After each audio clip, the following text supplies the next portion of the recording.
নমস্কাৰ বন্ধুসকল, আজি মই আপোনালোকৰ ওচৰত মোৰ ভাৱ চিন্তাৰ দ্বাৰা এইখিনি কথা ক'বলৈ আহিছোঁ। এই চিন্তাধাৰাখিনি মোৰ মাজত কিবা ভুলো হ'ব পাৰে, কিন্তু ভিডিঅ'টো মই আশা কৰিছোঁ আপোনালোকে সম্পূৰ্ণভাৱে শুনিব। যদি মোৰ কিবা ভুল হয় কমেণ্টৰ দ্বাৰা মোক জনাব। তেনেহ'লে মোৰ মূল টপিকটো হৈছে আজিৰ সময়ত আমাৰ দুখীয়া মানুহে যে অকল দুখীয়াই হৈ গৈ আছে, কেতিয়াও নতুন পথ এটা লৈ নতুন উন্নতি কৰি আগবাঢ়ি যাব পৰা নাই, সেই বিষয়তে মই আজি কথা ক'বলৈ আহিছোঁ। চাওক, আজিৰ সময়ত আমাৰ চৰকাৰে দুখীয়া মানুহক বেছি গুৰুত্ব দিয়ে, যাতে সিহঁতৰ সা সুবিধাৰ পৰা বঞ্চিত নহয়। প্ৰত্যেকটো ব্যক্তিগত জীৱনত সিহঁতে ফ্ৰী স্কিমৰ দ্বাৰা আমাৰ দুখীয়া মানুহক উন্নতি সাধন কৰিবৰ কাৰণে উন্নতিৰ পথৰ বাবে স্কিমবোৰ দিয়ে। আৰু আমাৰ দুখীয়া মানুহে কি ভাবে, ফ্ৰীকৈ যেতিয়া স্কিমবোৰ দুখীয়া মানুহে পায়, তেতিয়া ফ্ৰী চাউল পাব, ফ্ৰী মেডিকেল ফেচিলিটিছ পাব। আপোনাৰ ল'ৰা ছোৱালীয়ে চৰকাৰী স্কুলত পঢ়িলে ইউনিফৰ্ম, ড্ৰেছ পাতি, খোৱা খাদ্য, কিতাপ সকলো ধৰণৰ পৰা চৰকাৰে সুবিধা কৰি দিছে। কিন্তু এই সুবিধাটোৰ ভালকৈ আপোনালোকে সুযোগেই ল'ব নাজানে। চৰকাৰৰ ভুল নাই, আপোনালোকে পোৱা ফ্ৰী স্কিমত আপোনালোকে অকল ফ্ৰীত পাই আপোনালোকৰ মাইণ্ডছেটটো কি হৈ পৰিছে, আপোনালোকে ডাঙৰ চিন্তা কৰিব নোৱাৰা হৈছে। ভৱিষ্যতলৈ এটা উন্নতিৰ পথ আগবাঢ়িবলৈ আপোনালোকে কেতিয়াও আশা নকৰে। আপোনালোকৰ ভাৱ চিন্তাৰ দ্বাৰাই আপোনালোকে সদায় উন্নতিৰ পথ আগবাঢ়িব পাৰিব। আপোনালোকৰ ভাৱ চিন্তা হ'ব এনেকুৱা লাগিব, চাওক আজি আপোনাক চৰকাৰে যিমান ফ্ৰী স্কিম দি আছে, ফ্ৰীতে আপোনালোকে লৈ আমাৰ দুখীয়া মানুহ, বেছি সংখ্যক দুখীয়া মানুহে কি কৰে, ফ্ৰীত যেতিয়া চাউল পাইছে, সকলো খোৱা বস্তু পাইছে, মেডিকেল ফেচিলিটিছ পাইছে, কি কৰে, ধৰক আজি তাৰ ঘৰত খোৱা খাদ্য সকলোবোৰ মজুত আছে।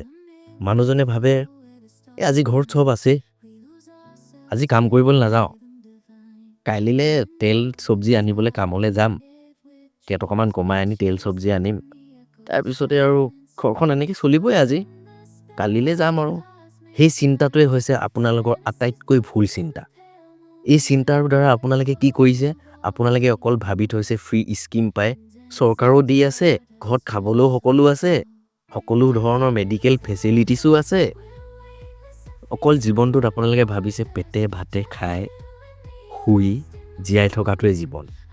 আপোনালোকৰ জীৱনৰ মানুহ হৈ মূল উদ্দেশ্য কি, এবাৰ নিজকে প্ৰশ্ন কৰিব।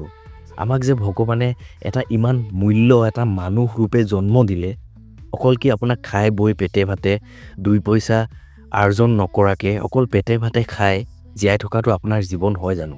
ভগৱানে কিজান আপোনাক ডাঙৰ কিবা কৰিব পঠিয়াইছে, আপোনাৰ ইতিহাসত নাম লিখিব নোৱাৰিলেও কিন্তু আপুনি ঘৰখন উন্নতি পথতটো আগবঢ়াই লৈ যাব পাৰে। যেতিয়া ফ্ৰী স্কিমবোৰ পায় আপোনালোকৰ মাইণ্ডটো কি হৈ গৈছে, ডাঙৰ চিন্তা নকৰে। ডাঙৰ চিন্তা কৰাটো অতি প্ৰয়োজন। চৰকাৰে দিয়া সা সুবিধাবোৰ আপোনালোকে লওক, আপোনালোকে ফ্ৰী স্কিমো লওক, কিন্তু আপোনালোকে এইটো ভুল কেতিয়াও নকৰিব, মোৰ বিনম্ৰ অনুৰোধ। চাওক, আপোনালোকে যদি আজি ঘৰত সকলো আছে, আজি কাম নাযাওঁ, কালিলৈ যাম, কালিলৈ চব্জি তব্জি কালিখিনি কৰি আনিম, এইখিনিত আপোনালোকে যে যদি ভাবে আপুনি সদায় কাম কৰে, আপুনি যদি সদায় কাম কৰিব, তেতিয়া কি হ'ব, আপোনাৰ ঘৰত খানাটোতো থাকিবই, দুটকা পইচা আপোনাৰ বেছি বৃদ্ধি হ'ব। আৰু তেতিয়া আপুনি কি কৰিব, দুটকা পইচা যাহাই বৃদ্ধি হ'ব সদায় আপুনি ৰাখি যাব। বেংক আছে, বেংকটো আপোনালোকক চৰকাৰে কিয় খুলি দিছে, আপোনালোককতো ফ্ৰী বেংক একাউণ্ট খুলি দিছিলে, তেতিয়া আপোনালোকে ভাবিছিলে কি চৰকাৰে ফ্ৰী পইচা দিব, কিন্তু চৰকাৰে আপোনালোকৰ চকু খুলিব বিচাৰিছিলে যে বেংক একাউণ্ট খোলা, চৰকাৰে দিলেও ফ্ৰী পইচা বহুতক, কিন্তু তাৰ মাজত ফ্ৰী পইচাটো দিলে ঘপককৈ উলিয়াই আনিবলৈ যায়।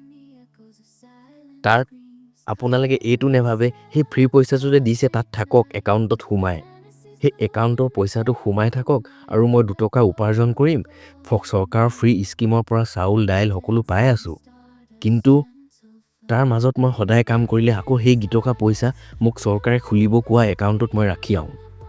এইটো আপোনালোকে কেতিয়াও নকৰে। অকল আপোনালোকে ভাবে চৰকাৰে দিয়া ফ্ৰীকৈ বস্তু, এইখিনিত আপোনালোকে কেতিয়াও উন্নতিৰ পথ কেনেকৈ দেখিব? যদি আপোনালোকে বেংকত 2 পইচা জমা কৰি গৈ থাকে, সেই 2 পইচাৰ পৰা উন্নতি কৰিব, লাহেকৈ আপুনি টকাখিনি অলপ বেছি হ'ব, সৰু সুৰাকৈ ঘৰতে এখন দোকান খুলিলে, আপুনি ঘৰৰ মূল মানুহ হয় যদি আপুনি বাহিৰত কাম কৰিব যায়, আপুনি কাম কৰিব যাওক, ঘৰত যদি এনেই থকা মানুহজন সি দোকানত বহিব, দোকানত থাকিব, দোকানত থাকি মেলি সিও 2 টকা উপাৰ্জন কৰিব, সেনেকৈ আপোনালোকৰ উপাৰ্জনৰ টকাৰ চাহিদাটো বাঢ়ি গৈ থাকিব আৰু তাৰ পিছতে আপোনালোকে কি পথ পাব? এটা উন্নতিৰ পথ পাব। আৰু সেই উন্নতিৰ পথত আপোনালোকে যেতিয়া দোকানখন খুলি যাব, আপুনি প্ৰথমতে বাঁহৰে খুলিব আৰু দোকানখন যদি আপুনি খোলে তাত আপুনি ৰিটায়াৰমেণ্ট পাব জানো? কেতিয়াও নাপায়। চৰকাৰী আঁচনিৰ পৰা আপোনালোকে বহুত উন্নতি কৰিব পাৰে।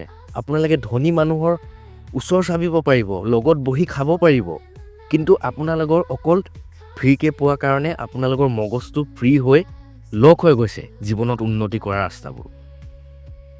যদি ভাবক আপুনি যেতিয়া দোকানখনততো আপুনি ৰিটায়াৰমেণ্ট নহয়, এটা চাকৰিতহে ৰিটায়াৰমেণ্ট হয়। দোকানখন আপুনি চলাই আছে, তেতিয়া আপুনি বুঢ়া হ'ল, বয়স হ'ল, আপুনি দোকানখন চলাব নোৱাৰা হ'ল। তেতিয়া সেই দোকানখনতো আপোনালোকৰ ঘৰৰ মানুহ আৰু এজন আছে। সেই দোকানখন আপোনাৰ আগুৱাই গৈ থাকিব জীৱনত। আজি বাঁহৰ আছে, কালি পকা হ'ব। লাহে লাহে আপোনাক দিয়া সৰু মৰু চৰকাৰী ঘৰটোতে আপোনালোকে ভাবি লয় বহুত উন্নতি হৈ গ'ল। সেইটো একদম ভুল। চৰকাৰী ঘৰটো যে আপুনি পাইছে, যেতিয়া আপুনি 2 টকা উপাৰ্জন কৰি জমা কৰি সেই পইচাখিনি উন্নতি পথ যেতিয়া চালে, দোকানখনো খুলিলে, সেই দোকানখনৰ পৰা পইচা বেছি হ'ল, লাহেকৈ আপুনি নিজৰ টকাৰে এটা ডাঙৰ ঘৰ বনাব পাৰিব। তেতিয়া সেই ডাঙৰ ঘৰটো আপোনাক চাই আপোনাৰ মাইণ্ডটো ডাঙৰ হৈ পৰিব, আপোনাৰ ভাৱ চিন্তাবোৰ ডাঙৰলৈ বৃদ্ধি পাব। মানুহে সদায় সৰু চিন্তা কৰিলে আপুনি সদায় সৰুৱে হৈ থাকিব। আপোনালোকৰ ঘৰটো ধুনীয়াকৈ আপোনাৰ নিজৰ টকাৰে আকৌ ডাঙৰ কৰি বনাব পাৰিব, বাঁহৰ দোকানৰ পৰা পকা দোকান হ'ব। এনেকুৱাকৈ আপোনালোকে চিন্তাবোৰ কৰিবলৈ চেষ্টা কৰক, নহ'লে আপোনালোকৰ জীৱনত সদায় দৰিদ্ৰতাই চিহ্ন দেখিবলৈ পাব। চাওক, আৰু এটা কথা ক'বলৈ বিচাৰিছোঁ, আমাৰ দুখীয়া মানুহে ভোটটো যে দিবলৈ যায় চৰকাৰক, যেতিয়া ভোট হয়, তেহেঁতি নাগৰিকত্বৰ অধিকাৰ কি অৰ্থই বুজি নাপায়। কিন্তু এজন ধনী মানুহো ভোট দিব যায়, আৰু আমাৰ দুখীয়া মানুহৰ ভোট দিব যোৱা আৰু ধনী মানুহৰ ভোট দিব যোৱা বহুত পাৰ্থক্য থাকে। এজন দুখীয়া মানুহে ভোট দিব যায়, চৰকাৰে দিয়া ফ্ৰী স্কিম পাম, চৰকাৰখনে আমাক বহুত দিব, আমুক দিব, তামুক দিব, অকল ফ্ৰী বস্তু পাই আপোনালোকৰ জীৱনটোত একো উন্নতি পথ আপোনালোকে আগবাঢ়িব নোৱাৰে। কিন্তু ধনী মানুহজনে ভোট কিয় দিব যায়? ধনী মানুহে ভোট দিয়া কাৰণটো হৈছে নাগৰিকত্বৰ অধিকাৰ বুজি পায়। সেয়েহে ভোট দিয়া অতি প্ৰয়োজন। আপোনালোকে ভোটটো দিয়ক ভালকৈ ভাবি চিন্তি, আৰু নাগৰিকত্বৰ অধিকাৰ কি এই কথাখিনি আমাৰ দুখীয়া মানুহো ভালকৈ জানি শুনি ভোটটো দিব লাগে। সেয়ে কৈছোঁ, আজিৰ পৰা মই বহুত সময় লৈ বহুত মানুহক মই ন'টিছ কৰি আছোঁ, ফ্ৰীকৈ পাই মানুহবোৰ কিমান এলেহুৱা হৈ পৰিছে। সেয়েহে এই কথাখিনি মই আপোনালোকৰ ওচৰত আগবঢ়াই দিব আহিলোঁ। যদি এই কথাখিনিৰ পৰা আপোনালোকে অলপো মোৰ দ্বাৰা কিবা এটা ভাল চিন্তা কৰিব পাৰিছে আৰু ভালকৈ ভাবি কিবা নিজকে অনুপ্ৰাণিত কৰিব পাৰিছে, তেনেহ'লে মই আশা কৰিছোঁ আপোনালোকে বহুত আগুৱাই যাব। আৰু যদি আপুনি যেনেকৈ মোৰ কথাখিনিত যদি গুৰুত্ব দি শুনিছে, যদি বুজি পাইছে, তেনেহ'লে আপোনাৰো আত্মীয়জনকো এই ভিডিঅ'টো শ্বেয়াৰ কৰিবলৈ নাপাহৰিব, যাতে সিহঁতৰো সহায় হয়। ধন্যবাদ। আকৌ আপোনালোকৰ মাজত এটা নতুন ভিডিঅ' লৈ আহিম আপোনালোকৰ ভাৱ চিন্তাৰ লৈ।